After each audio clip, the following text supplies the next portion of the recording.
The evidence warehouse in Tacoma had the kind of silence that made you whisper without realizing it. Fluorescent lights buzzed above the endless rows of shelves, each one stacked with brown boxes labeled in fading black marker. Evidence? 2002. Unsolved. Lakeshore. Missing person. Callahan. Dust hung suspended in the air, swirling slowly with each footstep, like time itself had been disturbed. Detective Owen Hale pulled the paper mask from his face and exhaled the stale air. "You ever think about how many ghosts live in a place like this?" he asked quietly.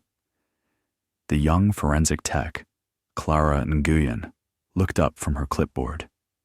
"I try not to," she said, her tone light, but her eyes followed his toward the far corner shelf. The one tagged with a single name that still carried weight in the department. Callahan. Kay Hale set down his flashlight and slid the box free. The cardboard cracked softly under his fingers, its edges dry and brittle. The tape peeled away with a long sigh, and when he lifted the lid, the smell of old paper, damp plastic, and something faintly metallic drifted out, the scent of things that had been sealed too long.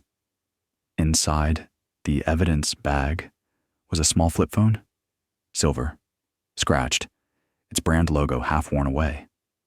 Next to it, an inventory card dated March 14th, 2002. Evidence recovered from vehicle submerged in Lake Crescent. Associated case, Kelly Callahan, missing person. Hale frowned. "This thing shouldn't even exist anymore," he said. Clara leaned closer, brushing the dust from her gloves. "That's a Nokia 3360. It's practically prehistoric." "Yeah," Hale murmured, turning the bag in his hand. "But it's also the last thing she ever touched." The phone was heavier than it looked, cold even through the plastic. Hale stared at it for a long moment, remembering the case file, the news footage, the unanswered questions. 21-year-old Kelly Callahan had vanished on a rain-soaked night in 2002, somewhere between Seattle and Port Angeles. Her car had been found a week later at the bottom of Lake Crescent, windows rolled up, headlights still faintly glowing under the murk. Inside, her purse, her keys, and this phone. But no Kelly, no sign of struggle, no body, no closure. "She sent one text that night," Hale said softly, not realizing he'd spoken aloud. Clara looked at him. "You remember the case?" "You don't forget ones like this," he replied. "The message was never recovered. The phone shorted out before they could pull it." "Maybe now we can," she said, her voice steady but curious. "The lab's got restoration kits for older hardware. It's a long shot, but..." Hale nodded. "Do it." Hours later, under the cold hum of the forensic lab's lights, the phone sat disassembled on a white steel table. The casing was stained from lake sediment, the battery corroded into a solid lump. Clara worked carefully, brushing away mineral residue, prying open the circuit housing, like an archaeologist uncovering bone. Hale stood behind her, watching the slow dance of tweezers and cotton swabs. "Look at the wear on the keypad," she said. "The number 2 keys almost rubbed smooth. Somebody used this a lot." "Maybe she was texting that night," he murmured. "Or maybe trying to." "We'll see," Clara replied, sliding the logic board into the diagnostic reader. "If the memory survived, even partially, we can extract data. It's like opening a time capsule." Hale gave a small, humorless smile. "Yeah, one nobody meant to bury." The machine beeped once, a low digital chime that echoed in the sterile air. A small display flickered to life. Clara frowned. "That's strange." "What?" "It's drawing power, but the internal battery's completely dead. It shouldn't even light up." She adjusted a connection. The screen blinked again, faint and ghostly green. A thin line cut across it. Then, impossibly, a tone sounded. A ringtone. Not from the computer, from the phone itself. The sound was tinny, distorted by time, but recognizable. An early 2000s digital melody, cheerful and utterly out of place. Both froze. Hale leaned forward. Is it on? It shouldn't be, Clara whispered. There's no power source.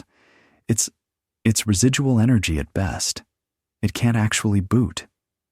The tiny screen brightened, letters materializing through the distortion. The old monochrome display showed a date, 03/14/2002, the day it had gone into evidence. Okay, that's officially impossible, Clara murmured. The internal clock shouldn't still be accurate. Hale said nothing. He watched as another line of text appeared. One new message. She swallowed hard. That's got to be a corrupted cache. It can't be a real SMS. Open it, Hale said. You sure?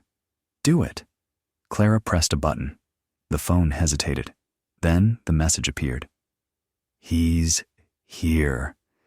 2 words, all caps, time-stamped 11:48 p.m., March 13, 2002. Hale's breath caught. That's the night she disappeared. Clara nodded, her voice small. There's no sender ID. It's from her number. To her number. You mean she texted herself? That's not possible. The metadata says it was sent, not saved as draft. She looked up at him. It's like someone else was using her phone. Or... She didn't finish. The air in the lab felt heavier now, as if the temperature had dropped. Hale's pulse quickened. Copy everything. I want full data extraction. Text, timestamps, all of it. Clara nodded, fingers flying over the keyboard. Copying, she said. The machine's fans whirred. For a few seconds, there was only the hum of electronics and the rhythmic click of keys. Then, the phone buzzed. Loudly. Once. Both jumped. What did you do? Hale snapped. Nothing, Clara said. It's not connected to any network. The screen lit up again. Incoming call. Unknown number. Hale froze. That can't be real. It's not connected, Clara said again, her voice trembling. The line rang once, twice. Then the screen flashed. Connected. The speaker crackled with static. A sound emerged. Faint, wet, distant. A whisper. Help me. Clara's hand flew to her mouth. Please tell me that's playback from a stored file. Hale checked the system readout. It's not. The timestamp says now. The voice came again, weaker. He's here. The words bled through static, then cut off entirely. The lights flickered overhead, humming louder. Then silence. The phone screen went dark. For a moment, neither moved. The lab felt smaller now, the air tight. Hale exhaled slowly. Log the event, he said. Disconnect everything.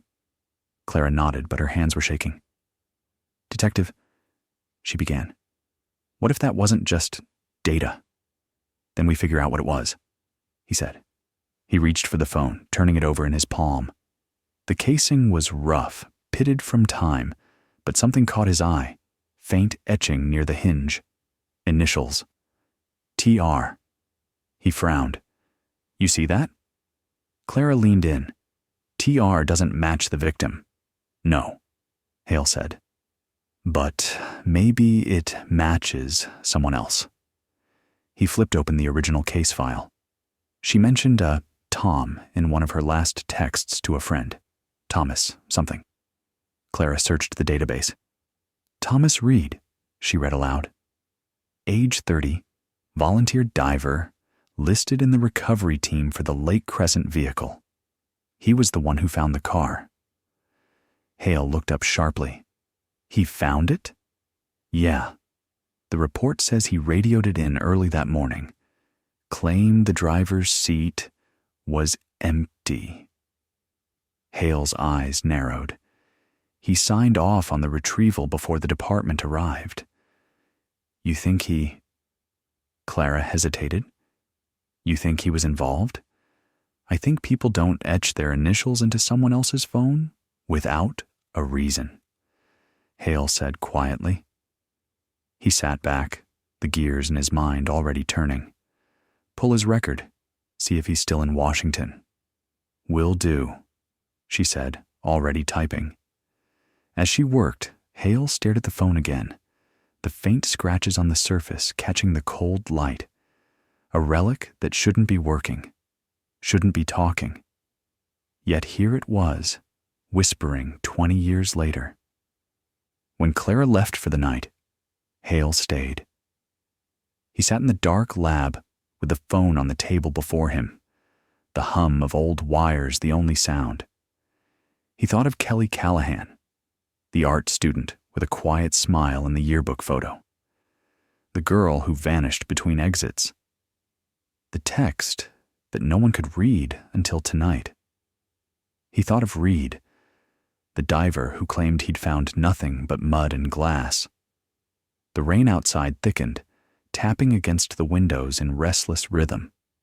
Hale leaned forward, staring at the dark screen. What did you see down there, Kelly? He whispered. For a long time, nothing. Then the phone vibrated once, just a faint tremor. The display blinked on, the same date, the same file, but new words typed themselves slowly across the cracked glass. He still lives. Hale went still. His own reflection wavered faintly in the light. Jesus Christ, he breathed.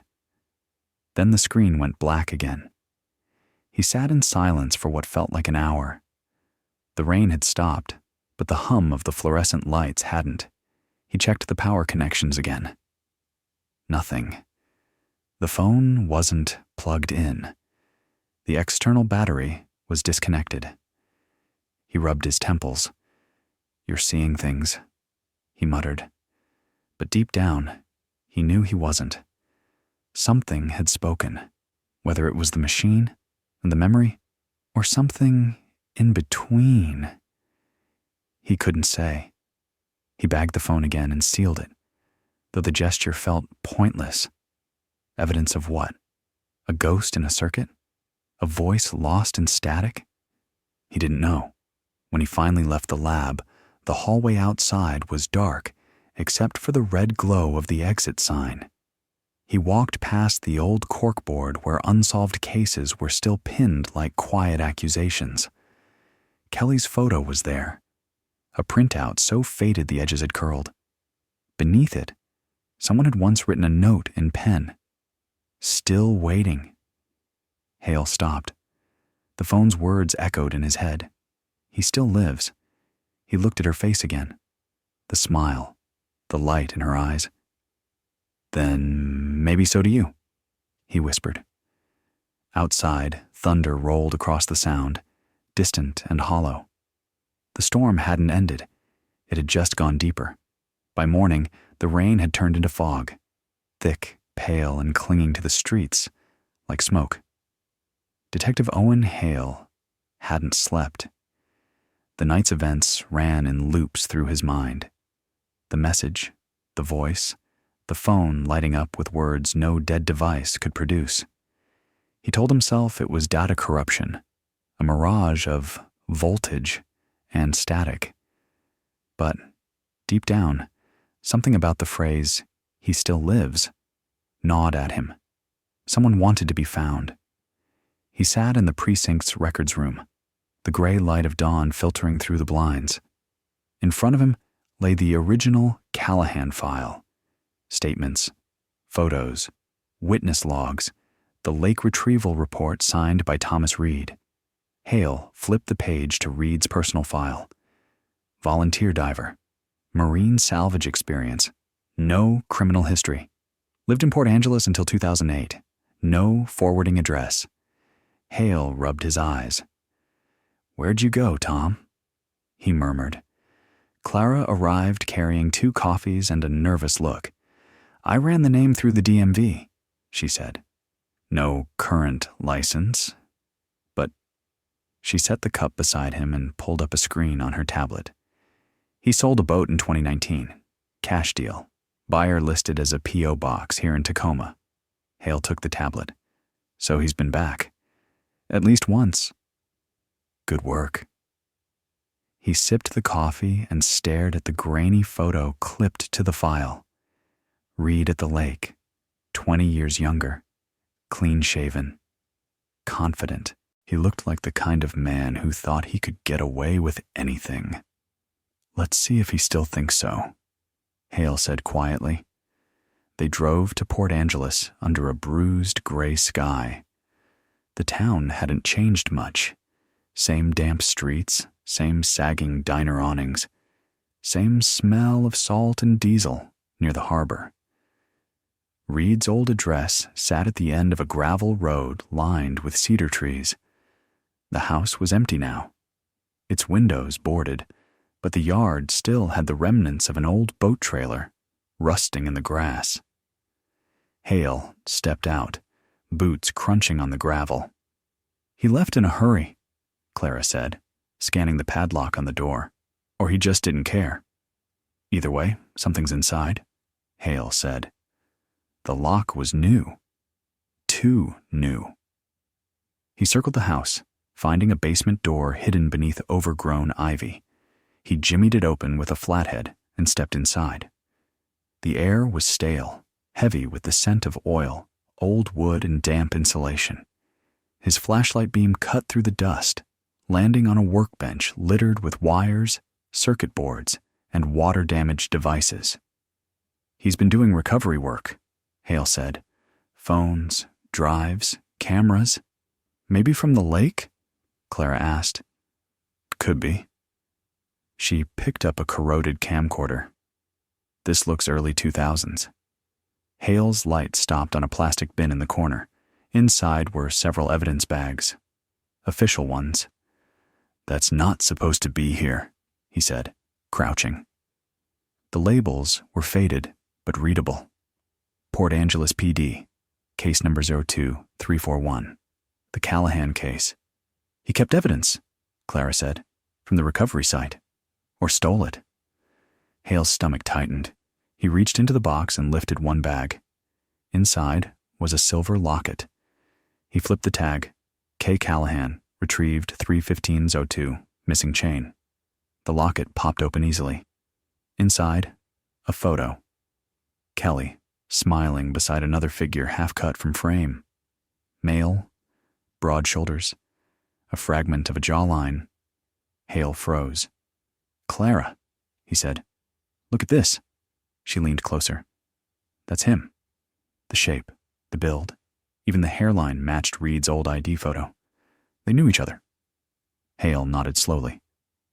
And nobody ever said. Back at the car, the fog thickened until the road looked like wet glass. Hale stared through the windshield, his thoughts tangled. He didn't just find the car, he said. He knew exactly where it was. You think he killed her? I think he was the last one to see her alive.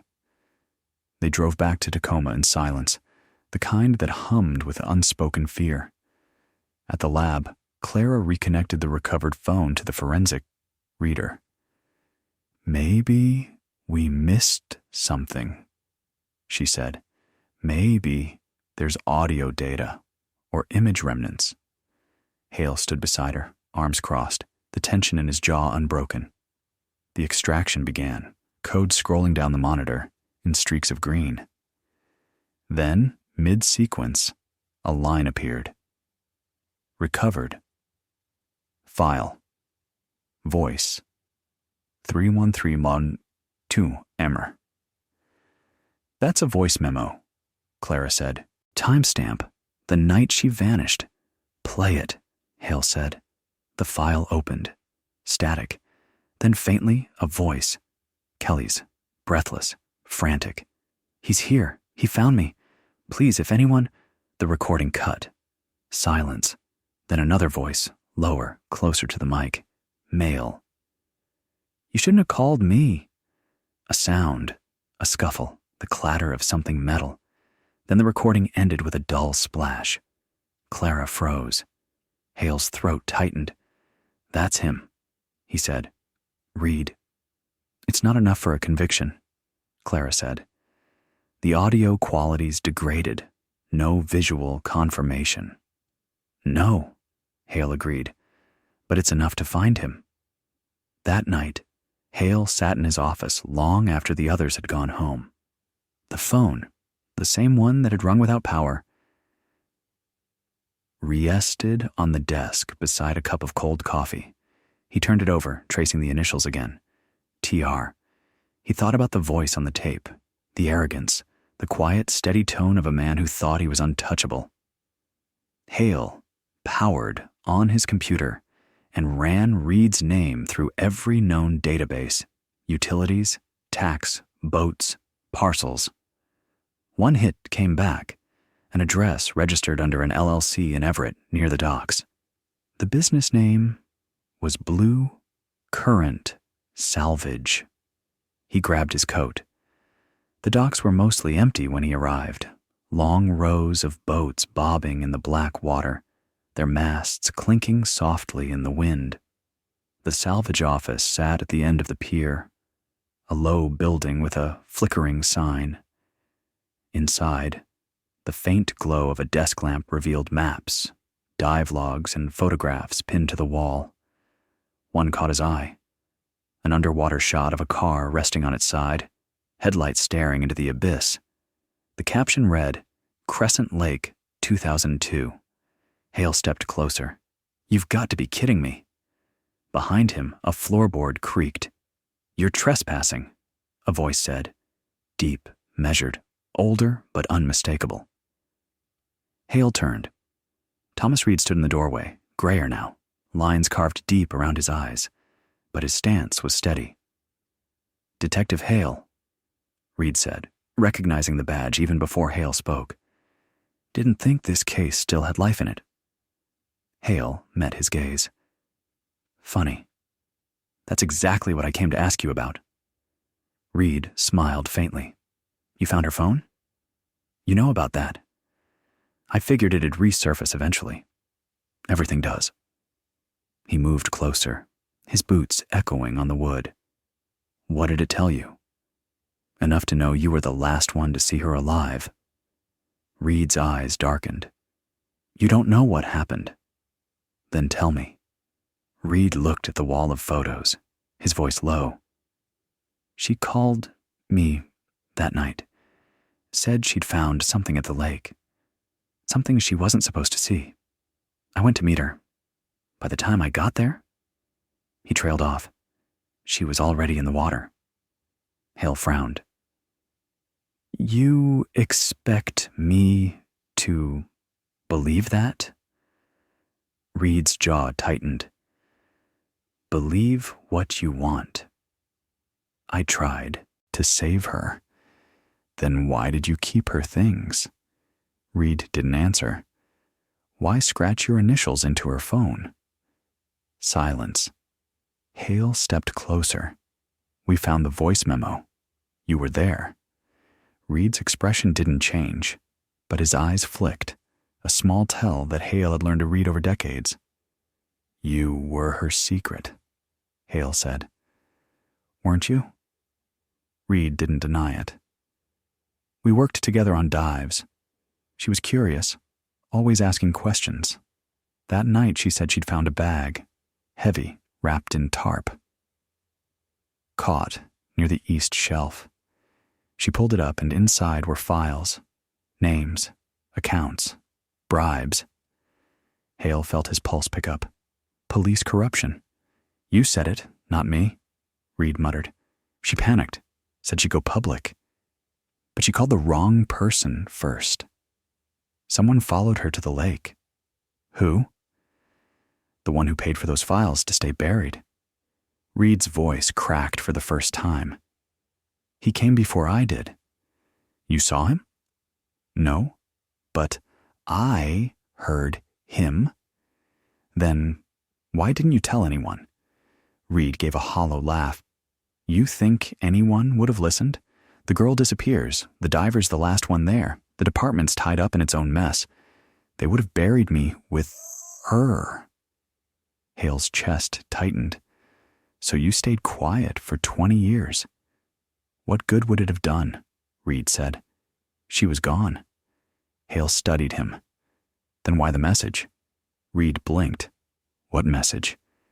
The one on the phone. It turned on last night. We saw her words, heard her voice. Reed went still. That's impossible. So was the call, Hale said quietly. But it happened. The wind outside howled, slamming the door against its frame. Reed turned toward the sound. Instinctively, nervously. You shouldn't have come here, he said. Hale's hand went to his holster. Why's that? Reed's eyes flicked past him to the dark outside the window. Because he's still out there. Hale followed his gaze. Through the fogged glass, a shadow moved near the dock. Just a flicker, a shape passing under the light, but enough to raise every instinct in his body. Hale stepped forward, drawing his weapon. Stay here. He pushed open the door. The cold hit him like ice. The dock creaked under his boots. Police, he called out. Show yourself. No answer, just the steady lap of water. Then, from the far end, the faint ring of a phone. One single chime. He froze. The sound came again, soft, distant, mechanical. He moved toward it, gun raised. At the edge of the pier, something glinted under the light. A flip phone. The same model. He knelt, heart hammering, and picked it up. The screen blinked on with weak light. One message. He's here. Behind him, wood cracked. He spun, gun raised. But Reed was gone. Only the open doorway, the flickering lamp, the fog curling inward like breath. Hale backed toward the building, scanning every corner, every sound. Inside, the phone on the table. The original phone buzzed violently, its screen flashing white. The words shifted on the display. He was never gone. Then the light burst, a spark of static filling the room. Hale shielded his eyes. When it cleared, both phones were dark. Reed's boat was found drifting the next morning, its engine still idling, keys in the ignition. No sign of him. The dive logs in his office were seized, maps of the lake, coordinates, dates, notes about the drop site. At one location, divers recovered a sealed drum. Inside were police reports, ledgers, and photographs linking a former Port Angeles officer, now deceased, to a series of cover-ups dating back decades. Kelly's disappearance had been collateral damage in a web of silence. Hale stood by the lake as the sun finally broke through the clouds, the water calm, silver, endless. Clara joined him, holding the old phone in a sealed bag. No more messages, she said softly. Hale nodded. Maybe she said what she needed to. They stood together for a long time, the ripples moving slowly across the surface, erasing the last traces of the storm. Hale looked down at the reflection of the sky on the water and thought of her voice, that faint, fractured plea carried through time and wire. Help me. He's here. He wondered if justice had finally reached her, or if it had only brushed against the edge of her story, like light touching the surface of the lake but never breaking through. That night, back at the station, Hale placed the phone into the evidence locker. The tag read, Recovered 2024. He hesitated, then added a small note beneath it. Closed. At last. As he turned to leave, the lights dimmed for a moment, just enough to make the shadows breathe. He didn't turn back, but somewhere behind him, from inside the locker, a faint, familiar tone began to play. the sound of an old ringtone echoing from another time. It rang once, then stopped. The silence that followed was absolute,